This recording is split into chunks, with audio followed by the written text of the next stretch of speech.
Bonjour et bienvenue à ce What the fuck Kev Solo, le meilleur podcast quand tu chies. Tu sais, des vraies crottes de mort de 30 minutes. C'est le meilleur podcast pour ça.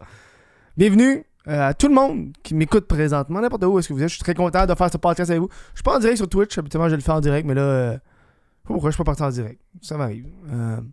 Mais les prochaines fois, là, c'est parce que je suis comme un peu pressé, là, j'ai des affaires à faire, là, j'ai du chili qui est en train de se faire préparer, puis là, j'ai comme pas le temps d'entertain, fait que j'ai juste le temps de tourner le podcast vite fait, bien fait. Mais avant de débuter ce podcast, les annonces, vous savez, il y a beaucoup d'annonces. Si vous voulez écouter des podcasts en avance, là, si vous adorez le What the fuck Kev Solo, puis comme, hey, j'en veux plus, allez vous abonner sur patreon.com/whatthefuckkev ou devenir membre YouTube. Maintenant, les podcasts que je fais qui sont pas... comment dire, d'actualité, je les laisse mariner sur le Patreon pendant un bon bout avant de les mettre en public, comme quand j'aurai rien à publier à un moment donné, il m'a publié ça, tu comprends? Donc là, je pense qu'il y en a un qui s'appelle Être un homme blanc, c'est le genre hétérosexuel. Ça me fait rire. J'en ai un, ces petits gâteaux vachons, je sais même pas s'il est sorti. Bref, allez vous abonner, c'est la meilleure façon de m'encourager et de supporter directement le podcast. C'est pas des membres Patreon, là. Il n'y aurait pas de show. D'accord. Sinon, si vous êtes un fan de l'humour, 2 soirées d'humour, j'ai une soirée d'humour à Saint-Jérôme. Donc, si vous habitez à Saint-Jérôme, à partir du 8 novembre, c'est la première à Saint-Jérôme, les mardis de l'humour à Saint-Jérôme. Venez voir ça. C'est dans les environs. J'anime. Il va y avoir Jer Alain en tête d'affiche avec Alex Harrison qui était là au Gang Show. Il y aura Mounir aussi qui va être là et Pat Savard, mon ami, qui dit hey, « il veut venir! » Ben, viens-t'en. Tu seras pas payé, mais viens-t'en. Tu venir faire 5 minutes, ça me dérange pas. Là. Viens-t'en. Là.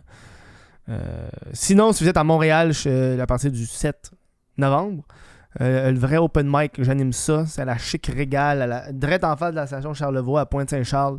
C'est un open mic. Mais présente-toi, c'est gratis. Ça va être à 8h. Voilà, c'est les annonces. C'était les bonnes nouvelles, TVA Nouvelles.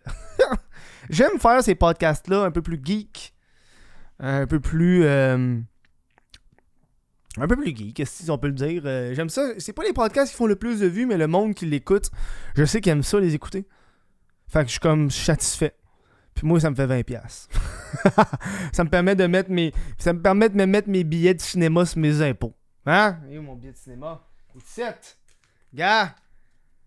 Mon billet de cinéma, là, qui a coûté 13,79$. Calé, c'est cher. Parce qu'on s'en va au centre-ville avec PA pour écouter les films. Voilà.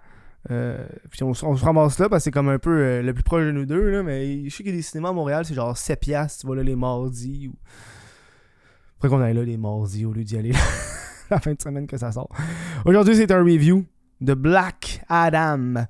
Vous pouvez... si vous n'avez pas vu le film, écoutez pas le podcast. Moi, je suis 100% spoiler. Là, j'ai pas envie de censurer. Hey, non. Si t'as pas écouté le film, écoute pas le podcast. Moi, reviens plus tard, une fois que tu l'auras écouté, parce qu'on va se jaser de ce film de Black Adams. J'ai dit Black Adams au pluriel, comme s'il y avait plusieurs Black Adams, mais c'est juste Black Adam. Ma critique du film, c'était bon. C'était bon. Je sais qu'il y a bien des critiques qui ont mis genre sur Rotten Tomatoes, genre une note de 30-40%, mais les fans, ils ont mis dans les 80%. C'est bon, parce que c'est violent tout le long, c'est de l'action, il n'y a pas d'essayer d'aller en profondeur avec les personnages, c'est genre, hey, une gang de personnes avec des super pouvoirs qui se pètent sa gueule pendant 2 heures de temps. C'est juste ça. C'est action après action après action après action. Puis... avec P, on est d'accord, il y a comme 2 parties au film. Il y a comme un parti où est-ce que les jokes, ils sont comme flat, ils fit pas, ils sont pas drôles. Puis après, rendu au milieu du film, t'as comme un switch où est-ce que toutes leurs blagues fonctionnent vraiment mieux. Tu sais, t'as comme Black Adam qui fait du sarcasme, puis là, t'es comme, ah, c'est pas du sarcasme, c'est juste un mensonge, là. Puis je suis tellement parti à rire, là. Puis quand Black Adam essaie d'être drôle, c'est pas drôle, mais t'as comme le gars Atom qui lui est comme le gars qui amène un peu la comédie là-dedans, puis c'est bon, c'est ça que ça prend. Je pense qu'ils dans ce film-là, ils se sont beaucoup rapprochés, inspirés de Disney, de tous les films qu'ils ont eu par le passé, sans pour autant copier. Le DC en ce moment sont très... ils cherchent Mais je trouve que c'était solide avec justement Black Adam. Avant, on a eu quoi? On a eu Suicide Squad qui était très bon, qui était excellent. Les Suicide Squad. Batman qui était bon, Joker qui était bon. Tu sais, ils veulent pas. Joker, ça fait vraiment longtemps, là. Mais on dirait qu'il faut qu'ils lâchent l'aspect de se faire un univers puis de focusser sur des films. Quitte à ce que des films s'entremêlent entre chaque, mais pas trop. Tu sais, à ce temps avec Marvel, c'est rendu, man, faut que t'écoutes tous les films plus des séries télé. Ça finit plus, genre. Alors que là, DC peuvent se permettre, ok, juste d'incorporer un petit peu par petit peu, petit easter egg par petit easter egg. Puis avec DC dans ce film-là, je me suis retourné un peu comme en 2010. Tu sais, ça se prend pas au sérieux. T'as pas besoin de 8000 films pour comprendre qu'est-ce qui se passe avec Black Adam. C'est même pas obligé que t'aies vu Shazam pour comprendre Black Adam, parce qu'il en parle même pas de Shazam là-dedans. Tu fais juste comprendre que, ok, oui, Black Adam, c'est un peu comme un dérivé de Shazam. À l'origine, Black Adam, c'est le méchant de Shazam.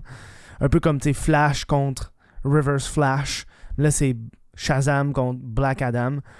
Dwayne The Rock Johnson est vraiment bon dans son rôle. On dirait que DC sont bons à prendre des anciens lutteurs, là. Ou des lutteurs, là, tu sais, comme Peacemaker, qui est fucking John Cena. Ah oui, Peacemaker, c'est fucking bon aussi, là. C'est une bonne série. Je pense que c'est une de mes meilleures séries que j'ai trippé dans les dernières années, là. C'est avec Doom Patrol qui s'en revient bientôt. Là. Doom Patrol, c'est tellement bon. Mais bref, Black Adam, c'était le fun. C'était du casse-gueule tout le temps. C'était du over the top. Ça se prenait pas au sérieux. Oui, des fois dans l'histoire, c'est comme, ah, mais pourquoi ils font ci? Ok, oui, mais c'est quoi le but de ça? Mais c'est encore lisse parce qu'au bout du compte, c'est juste du monde avec super pouvoir qui se pète sa gueule pendant 2 ans. Puis c'est ça que j'ai aimé, c'était de l'action après action après action après action. À un moment donné, rendu au milieu du film, à un moment donné, t'es comme tabarnak. Puis là, il m'a regardé, il est comme, hey, c'est long, là. C'est beaucoup d'action, là. C'est gros, mais c'est le fun. C'est le fun de voir que chaque super-héros a comme eu des scènes d'action. T'étais comme Black Adam comme Dr. Fate. Black Adam comme ben de monde. Puis en ayant fait, ok, nous autres, Black Adam, on va pas le lier dans le DCU. Sauf à la fin avec Superman. Désolé si vous n'avez pas vu pour la fin. Quand Superman y arrive et il dit il faut qu'on se parle. Tu vois qu'ils ont dit ok, on va retourner aux sources. Puis ça, j'ai adoré. Tu sais, man, les bouts où est-ce qu'ils volent. Tu sais, ils volent tout le temps. Puis le plot twist à la fin que j'étais pas au courant. Que ok, ouais, finalement, Black Adam, c'est pas le héros qu'on pensait qu'il était. J'étais comme, wow. Je m'attendais pas à ça, là. J'étais comme, holy fuck. Moi, Black Adam, je connais pas son histoire, là. Puis quand j'ai vu ça, puis Pierre m'a dit que c'est pas vraiment ça, l'histoire, là. C'est que Black Adam a volé ça à son filleul. Il a tué son filleul pour lui voler le pouvoir, là. Alors que là, c'est son fils qui le donne à son père mourant. Je trouvais ça beau de ramener un peu cet aspect, ok, on va... Oui, c'est un méchant, mais on veut quand même qu'il soit un méchant badass, là. Puis j'ai hâte de voir qu'est-ce qu'ils vont faire avec ça, parce qu'en plus, c'est comme dans les nouvelles qu'il disait que Henry Cavill, je pense, j'ai oublié son nom, Henry, mais le gars qui joue Superman, il disait qu'il voulait plus faire Superman. Fait que le voir être Superman dans ça, c'est comme, ok, yo, ils vont sûrement aller dans une autre direction, puis ils l'ont dit qu'ils vont amener un Superman qui va être plus heureux, un more joyful Superman.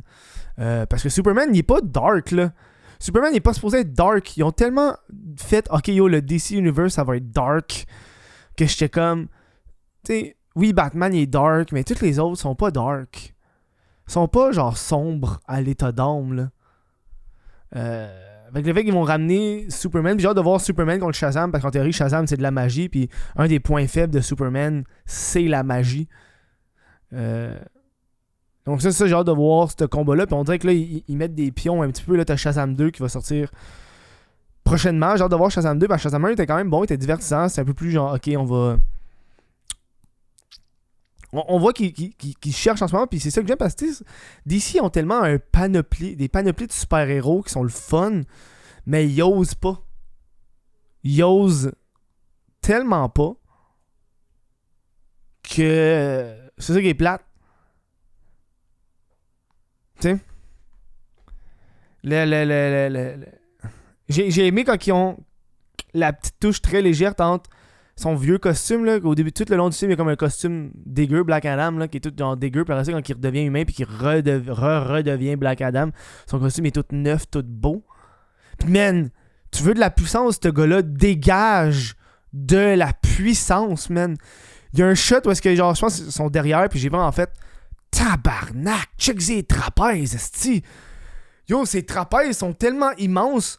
Tu sais, quand tu compares un Shazam, tu mets Shazam à côté de Superman, Shazam, excuse pas Shazam, mais Black Adam avec The Rock dégage la force brute.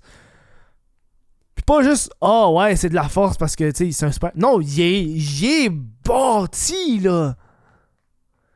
Tu sais, si Superman serait aussi bâti que ça, je serais comme, holy fuck, man, c'est vraiment l'homme le plus fort au monde, là. Tu sais? J'ai été déçu qu'on voit moins Sabbath, le vilain à la fin, là, qui est comme une version des démons de Shazam puis de Black Adam. J'ai déçu qu'on le voit pas plus que ça. Hey, mais quand il le tue, là, je claque la violence. J'ai vraiment fait holy fucking shit. La violence, il le défait. Il fend sa longueur. Il fend sa longueur. J'ai été déçu qu'on le voit pas plus que ça, ce vilain-là. J'aurais voulu qu'il soit plus présent. Parce qu'il est juste là à la fin. Puis j'aurais vraiment voulu qu'il soit plus là durant le film au complet. Qu'il soit plus développé, ce personnage-là. Mais tu sais, t'avais la Justice Society qui était là aussi. C'est le fun à voir avec Dr. Fate, Hawkman, Cyclone, je pense, la fille. Je sais pas c'était qui, mais c'est vraiment un bon film. Est-ce que ça vaut la peine d'aller le voir au cinéma? Oui, je pense que ouais. Je pense que ouais, parce que sans les effets, sans le fond, le t'es pas autant. À moins que t'es comme, tu sais, il y en a qui ont des cinémas maison à la maison, là. Si tu l'écoutes au cinéma maison, ça vaut la peine, mais c'était pas juste une TV bien normale avec Netflix puis Disney+, ça sert à pas grand chose. Là. Ça vaut la peine d'aller voir au cinéma parce que c'est tellement over the top sur une grand écran, là, c'est comme magnifique. C'est magnifique. Et là, ils ont annoncé que les nouveaux co-directeurs, ça va être James Gunn, puis de DC, là, DC Film. Ça va être James Gunn, puis un autre gars, le gars qui a fait The Conjuring, entre autres. Là. Fait que ça, j'ai hâte de voir qu'est-ce qu'eux vont amener parce que DC a besoin d'un nouveau souffle. Parce que Marvel va super bien, puis là, Marvel sont en train de brûler les fans. Fait que c'est le moment à DC de ramener les choses sur Terre puis de faire, gars, pas besoin d'avoir suivi 10 ans de stock pour comprendre. T'sais. Voilà. C'est ma critique de Black Adam, super bon film. Les acteurs sont bons, sont bien choisis. On n'a rien à reprocher là-dedans. Donc, j'ai hâte de voir The Rock. Puis je pense que The Rock aussi est supposé s'occuper des films. Parce que The Rock, lui, il voulait vraiment être Black Adam depuis des années. Ça fait des années qu'il dit qu'il va être Black Adam. Puis tu sais, Black Adam, ça se passe aussi à Kandahar, qui est comme... Je pense que c'est fictif. Une ville fictive du Moyen-Orient. Puis c'est fun de voir justement la libération. Puis on n'embarque pas dans les stéréotypes, mais c'est vraiment, tu sais... Eux sont en guerre depuis des années, puis t'as des Blancs qui contrôlent ça juste parce que, tu sais. T'as la Justice Society qui arrive, on va vous sauver. Parce qu'on n'a pas besoin de vous autres, câlisse. Genre, vous êtes jamais venus nous sauver, ça fait des années qu'on passe de... qu'on nous exploite ici, puis là, vous venez de je sais pas trop où pour venir nous sauver de Black Adam, qui Black Adam est là pour aider cette ville, qui est son pays. Tu sais, c'est mon pays, je reste ici. Puis c'est comme ça que ça finit aussi, ça finit genre... Tu sais, ta prison, ça va être Kandahar, là. Black Adam, t'es mieux de pas passer de là parce que, man, on va te ramasser, là. Puis ça, j'ai trouvé ça cool. Que c'était un peu jumelé avec Amanda Wallace, qui est là partout. Je l'aime bien, cette actrice-là, qui est comme là, comme la genre de... Elle est présente un peu partout dans presque chaque film du DC Universe. Pour dire, hey, c'est un peu elle, la genre de Nick Fury, si on veut, là. Avec Shield, mais c'est la version DC. Voilà. Avant de vous laisser, justement, dans les trucs de super-héros, je sais qu'il y en a qui vous en calissez, mais je suis content, j'ai envie de vous les montrer. J'ai acheté mon... vous savez, je suis un collectionneur de comic book, moi, dans la vie. Je collectionne. J'ai envie de faire un podcast dédié à ça. Là. Je collectionne énormément les comics. Moi, je suis un grand collectionneur. Puis il y a un bout, peut-être, pendant le mois. Il y a 2-3 semaines, je suis comme parti dans une frenzy. Là, j'ai dépensé pour genre 500$ de comics. Je suis comme, man, ça fait longtemps que j'ai pas acheté autant de comics. Puis un peu ramener ma collection. Là. Moi, ça fait des années que je collectionne. Fait que ma collection, elle s'est embellie avec les années. Puis j'ai enfin acheté un de mes Grail. Un des comic books que je voulais avoir depuis des années. Que j'ai jamais osé acheter parce que le prix était jamais là. Puis c'est cher. Puis bref, je l'ai payé, je pense, 150. Je suis bien content. Il est vraiment décalissé. Là. C'est Amazing Spider-Man numéro 15. Vous voyez, il manque la première partie. Je l'ai payé 150. C'est la première apparence de Kraven le Hunter. Kraven the Hunter. Puis ils ont annoncé un film de Kraven. Kraven a toujours été un de mes super vilains de Spider-Man préférés depuis que je suis kid. Là. Kraven, c'était mon boy. Puis avoir sa première apparence, pour moi, c'était toujours quasiment inatteignable. Puis ça, c'est vraiment dégueu. Là. C'est son état est pitoyable. Là. Ça se défait. Là. Je l'ai ouvert puis il se défait. Mais l'avoir, je suis comme, ouais. Je suis très content. Puis resté dans le Batman Universe, j'ai acheté un Batman numéro 133, je pense. Ouais, Batman numéro 133. C'est un beau cover. C'est la première apparence de Kite Man. Troisième apparence de Batmite. Première apparence de Kite Man. Ils ont annoncé une série de ce gars-là sur HBO. Fait que je l'ai acheté, puis genre 2 semaines plus tard, il annonçait qu'il allait avoir une série, puis le hype est arrivé. Je suis bien content. Voilà, ma 2 comic books que j'aime, que je suis très content d'avoir acheté. Là, genre, j'y regarde, puis je suis comme, wow, man, c'est comme mes 2 derniers achats que j'ai faits qui étaient assez excessifs. Lui, a coûté genre 100$. Voilà, je vous laisse. Merci d'avoir écouté ce podcast-là, mais avant de vous laisser, je vais vous lire le nom des membres Patreon qui encouragent le podcast. On a Jonathan Brunet, Cédric Martin-Côté, Édouard Godette, Xavier Desjardins, Jesse Desormeaux, Raymond Yenchek, Olivier Bousquet, Lucas Lavoie, Félix Crochetière, Daniel Savard, Mylène Lavigne, Thomas Bélanger, Jean Robin, Vincent Joyce, Sébastien Paquet, Johnny Gagnon-Blais et Alexandre Desrochers. Si toi aussi tu veux que je nomme ton nom à la fin des podcasts, ça... Tu supportes sur patreon.com/whatthefuckkev. Merci à tous d'avoir écouté ce podcast un peu plus niché, mais ô combien le fun pour les amateurs geeks. Merci beaucoup. On se voit au prochain podcast, la gang. Prochain scandale.